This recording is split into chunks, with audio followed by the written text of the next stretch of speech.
So we do not have slides, and if so, there may be just one slide. And this one slide is just sort of overviewing the entire model that I'm going to talk about. And it's about deconditioning your potential. In my mind, in order to be authentic, you have to know who you are. Every single one of us in this room have been conditioned into the world that we were born into. Not a single one of us get to escape that path. And so we grow up with this thinking or these sayings that we actually had no control over. So as a kid who was born into a homeless scenario in south side of Chicago, my mom didn't have any education. Her mom, who was born in the 40s, didn't have any education. And so I was ultimately born into impoverished conditions that absolutely had nothing to do with me. So when the world started telling me that there were 2 strikes against me, I think as a kid, I rejected that because I was going, wait a minute, I had nothing to do with me being black or nothing to do with me being male. But yet, I also had nothing to do with me being in an impoverished scenario. It had nothing to do with my capability or my capacity. And so early on, I found myself rejecting some of the things that were normal to my family. Alcoholism, not graduating high school, having a kid before you turned 18. All of these things was prevalent. I didn't have the words for it at the time, but one of the things that I was always determined to do was walk my own path. And so one of the things that I had to really figure out, and over time I've been figuring this out, and I'm a big proponent of mental health. I grew up in an environment where if you saw a therapist, people told you you were crazy. Going to therapy is actually the best thing I absolutely ever did for myself. And I did not have the conditioning. My conditioning had me afraid of pursuing something that could unlock my potential. It is very difficult for any of us to actually lead authentically when we don't even know and we're not even aware of the conditioning that we have. And so as I talk about sort of this first, and I won't even go through all the 4, but in this excavate stage, in this first stage, and I want us to sort of really sort of marry ourselves to this conditioning piece. Because if I had locked into, I had 2 strikes against me, I would have been living on pins and needles thinking about where's that 3rd strike? How could I live my truest potential if I was worried about what was the other mistake going to be? Particularly when I think about this point right here. The first 2 didn't have anything to do with me. I was literally just born. All of us were born into a scenario that we absolutely had nothing to do with. And I want to say that because I want to sort of bring us to this fact right here. The sole purpose in everybody's life is to simply enjoy the existence of being you for yourself. I'm going to say that one more time. Everybody's sole purpose is to enjoy the existence of being you. Now, if I step into this and let's get into this excavation, I grew up, again, I just told you guys, homeless, impoverished community, no education in my family. But I was raised in the Black Baptist church. And all I knew was if you didn't believe in God, you was absolutely going to hell. When I get to college at 18, my first roommate is atheist. Family absolutely loved me. And here I was reckoning with, but the person I love the most, the person who has shaped me, absolutely unequivocally believes in the fact that if you do not believe in God, you are going to hell. And yet here I was building a lifelong relationship with somebody who had zero of that conditioning. I didn't have the words at the time, but that is exactly what it is right now. I got chewed out in my freshman women's gender study class because I brought all this biblical teaching in there. And I had no clue that all of this other thinking existed. I literally had no clue.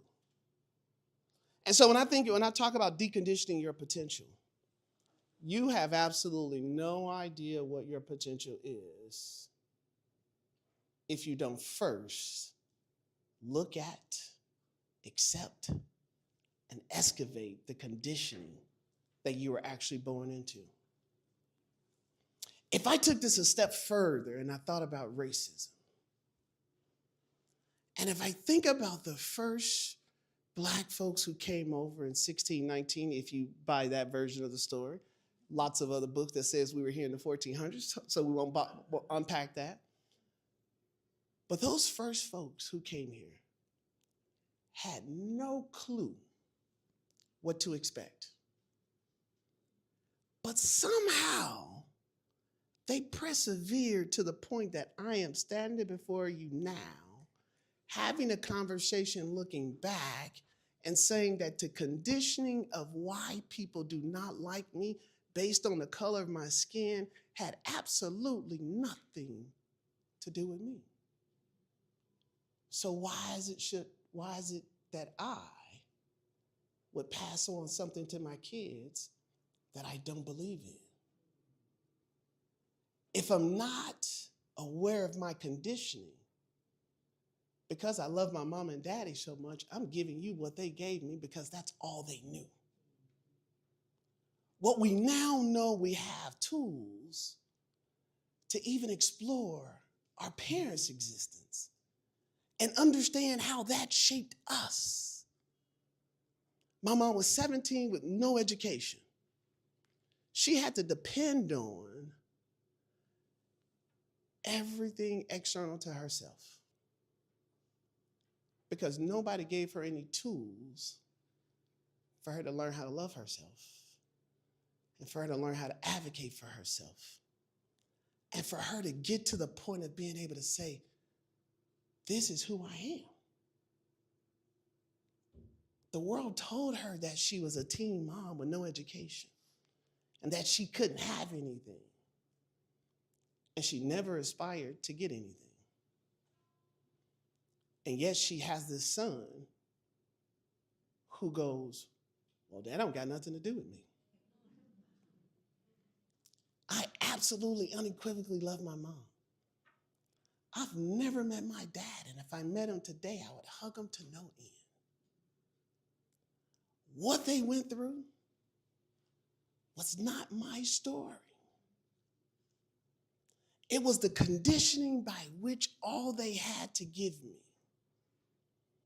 And when I talk about deconditioning your potential and unlearning to lead authentically, every single one of us, to actually deliver our best, we got to unlearn some things that was given to us that we don't even know why we're holding them.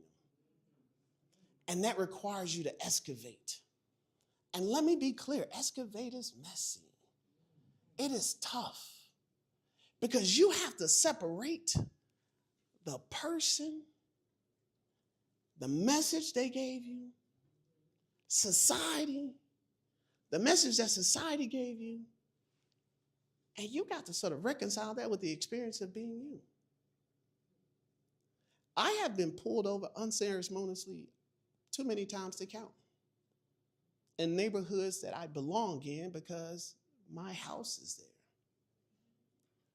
But just because I've been treated that way, there's no reason that I should actually treat somebody else bad because of that interaction. I am not conditioned to think that everybody who does something bad to me, the people who haven't done anything bad to me, is also going to do something bad to me. the conditioning that we have, you actually have to stop yourself and you have to ask yourself, why am I thinking this way? Who told me this? Is it true? Based on my own lived experience. Who else do I know? Have I talked to any other stories? And as you go through this phase of excavation, and this is where this process, at least for me, gets really, really, really beautiful. Because as you decondition, you now have to feed yourself some good information. Where do you get your research? Where do you go and read and get new information? Where do you go and get new experiences? When you start to unpack those things, you now have to elevate and evolve your thinking, because you're literally taking off this thing that no longer serves you. And you have to ask yourself, what is this thing that serves me? And if you're following your authenticity, your curiosity will lead you. You will say, I'm interested in this. Let me go read some more. I'm interested in this. Let me go check out this play. Follow that, because then you have to then integrate. And then you have to iterate this process. And this last word on this slide is Übermensch. And this Übermensch, and the philosopher Nietzsche came up with this, and I'm sort of putting my own spin on it. But this is about you living in an unconditioned space. This is about you living in your authentic space.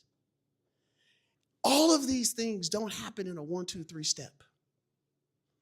The interesting thing about this Übermensch definition, or every time I look at it, it's like, this is like a big Übermensch ball that's happening. And it absolutely is. I am a father of a 4-year-old and a father of a 23-year-old. My wife and I have 4 other kids in between us. This is 6. I have kids who did not have AI in school. I got a 4-year-old who will completely experience AI in her whole lifetime. I don't have the tools right now to give her. And I'm not conditioned to think that I know it all. In deconditioning my own potential, it allows me to be a father to these 6 kids who have all of these diverse things in them, and to never sit around and ask them, what do you want to be when you grow up?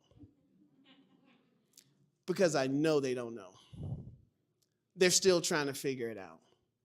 I'm still grappling with what ways am I conditioning them and how do I decondition them? So I'm going to close this with this piece that I don't want you guys to walk home without this piece. And I've said it twice and I'm going to say it the 3rd time. The most important thing you can ever do for yourself is to enjoy this experience on this earth as authentically as you can. And that is absolutely unequivocally going to require you to decondition yourself so that you can really unlock and unleash the greatness that's inside of you. Thank you.